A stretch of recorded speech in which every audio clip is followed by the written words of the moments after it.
ओडिशा रे विभिन्न जिले में छात्री मृत्यु घटना को नहीं विक्षोभ चली बेले कटक जिलार विभिन्न शिक्षानुष्ठान देखा मिली विक्षोभ प्रदर्शन। कटक जिलार सालेपुर महाविद्यालय छात्र कांग्रेस एवं युवा कांग्रेस तरफ घटी जाइथिबा फकीर मोहन स्वयंशासित महाविद्यालय छात्री जनक अन्यायर शिकार होइतिबा बेले न्याय पाइबा पई कॉलेज अध्यक्ष ठारू विधायक शिक्षा मंत्री मुख्यमंत्री और सांसद ठारू न्याय पाइबा पई गुहारी करथिले। कौनसी ठारू न्याय न मिलबारु निज देहरे निया लगाई जीवन युद्ध में हारी जाइछंती छात्री सौम्यासी बिसी। काली तांकर मृत्यु खबर प्रसारित पर विभिन्न स्थान में प्रबल विक्षोभ देखा मिली। आज सालेपुर स्वयंशासित महाविद्यालय आगे युवा कांग्रेस एवं छात्र कांग्रेस पक्षर मोहन माझी एवं उच्च शिक्षा मंत्री सूर्यवंशी सूरज प्रताप षडंगी कुशपुतलिका ब्यानर जाली विक्षोभ प्रदर्शन करते। मो ना शैलेश खान मु सालेपुर ऑटोनोमस कॉलेज रे पढ़े। आमे आज एठी एपटे एकाठी हेइछु संगठन करिके एकाठी एथि पे हेइछु।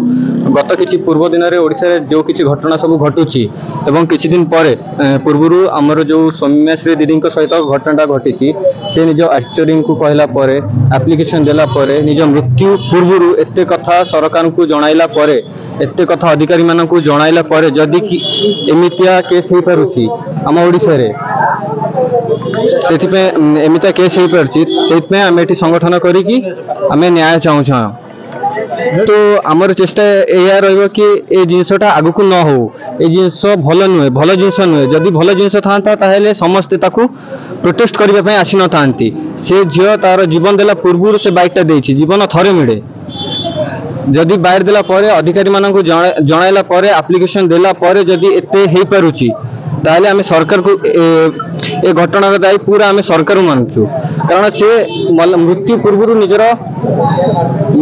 निजर केते जिनस कहला समस्त को जणाइला तापर भी जदि ताको न्याय न मिलिबो आज्ञा निश्चिंत विफल होउची।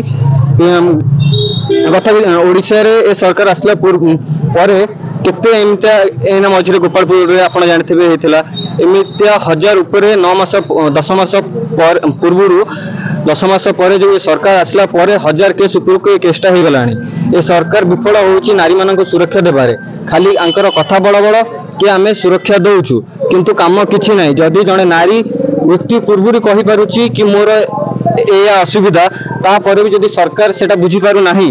ताहले आमे समस्त सरकार को दायी मानिबु। यार दायी केवल सरकार मोहन सरकार। मो ना मधुस्मिता कर घर सालेपुर +3 सालेपुर ऑटोनोमस कॉलेज रे मोर +3 फर्स्ट ईयर।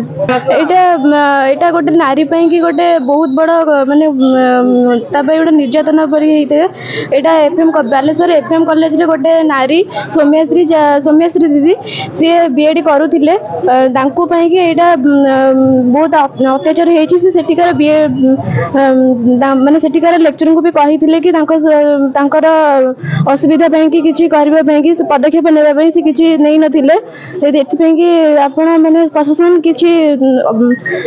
एक्शन नेले भलो हबो। प्रशासन एथि कि माने किछि न्याय करबा दरकार किछि एक्शन आज सौम्याश्री दीदी प्रति जो अत्याचार हेछि आगु को से अत्याचार आ कहा ऊपर न हो बोले आमे आज ए एक्शन टी नउछु जेमिति आ कोनोसी नारी माने निर्यातित न होंतु ए समाज प्रति एटा गोटे बड़ आह्वान हे कि ठिया हो नारी मान को सम्मान दिया जाओ समस्त नारी दुर्गा एवं काली होगा शिखु निज निज लड़वा शिखु से जब से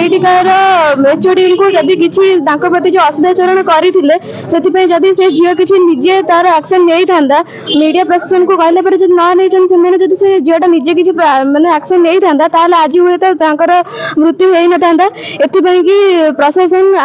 किसी एक्शन नाटा निहत दरकार आम नारी समाज पूर्वतन छात्र नेता सालेपुर महाविद्यालय पाठ पढ़ुली आज बहुत दुखर सहित कहवाक पड़ुछि जो भाव में ये दिन दिन ओडिशा सरकार अधीन में समस्त विभाग फेल होती खास करी उच्च शिक्षा विभाग में देखुए विगत दिन में आज दिन में आप तुलनात्मक भाव में देखिए जो भाव में नारी निर्यातना प्रत्येक क्षेत्र में घटुची से केवल शिक्षा क्षेत्र कथा आम कहूँ आप कौन सरकारी बेसरकारी संस्था देखते आज नारी मैंने निर्यातित एवं ये सब चरम सीमार पहुँचला पहर दिन जो घटना घटला बालेश्वर फकीर मोहन महाविद्यालय से जो साधारण भौणी आम निरीह भौणी सौम्याश्री ये अकथनीय अत्याचार सही नपारी आत्महत्या कला गतकाली राति 11:46 मृत्युवरण कला से नारी से जड़े माँ जननी भगिनी और जया तार अमर आत्मार सद्गति आम कामना करने सहित राज्य सरकार तुरंत यहाँ दृढ़ कार्यानुष्ठान नियंतु दोषी को दंड मिलू। केवल सस्पेंड करदे से अध्यापक को से परिवार से झीटी को न्याय मिलबनी। उचित कार्यानुष्ठान नवा सहित आगामी दिन में किभली भाव में नारी निर्यातना बंद हो जो भाव में ओडिशा रे दिनक दिन अवहेलित दलित और निष्पेषित लोकों पर अत्याचार बढ़ुची ता कम हम से सरकार तुरंत कार्यानुष्ठान नेबे बोली आज प्रोटेस्ट और डेमोन्स्ट्रेशन आंदोलन निश्चित भाव में कांग्रेस विगत दिन में दृष्टान्तमूलक पदक्षेप देती जो मैंने राजनीतिर कथा पिला पाखे कहवा कथा नुह। विगत दिन में जो मैंने जानकी पट्टनायक कथा कहते जो अंजना मिश्र केस होता से निजे इस्तीफा देते तो इस्तीफा दबा और निजर नैतिकता को बुझा आम सरकार समय जो सरकार आप प्रत्येक दिन देखुं केस घटुची। विगत दिन नवीन बाबू सरकार परी भाया केस घटुला कि कौन नैतिकता नाला कि इस्तीफा दौन थे। कांग्रेस आप गृह कमिटी दाबी करता आगामी दिन में जदि नारी मान प्रति ये माँ भौणी के प्रति अन्याय अत्याचार न देवे कांग्रेस राजरास्ता गले गोटे लड़ई को तीव्रतर कर आशा और विश्वास। जो डेमोन्स्ट्रेशन खाली एतिक सरुनी आगामी 17 तारिख दिन समग्र ओडिशा रे जेतिक वामपंथी दल और कांग्रेस समभावापन्न दल निष्पत्ति अनुଯାयी समग्र ओडिशा को बंद हम और जो मैंने छात्र छात्री अच्छा साधारण लोक समस्त बंद को समर्थन करेंगे आशा और विश्वास। ये बंद आपण मान लड़ई आपण मान। सालेपुर महेश्वर बेहरा रिपोर्ट द्युति चांद टीवी।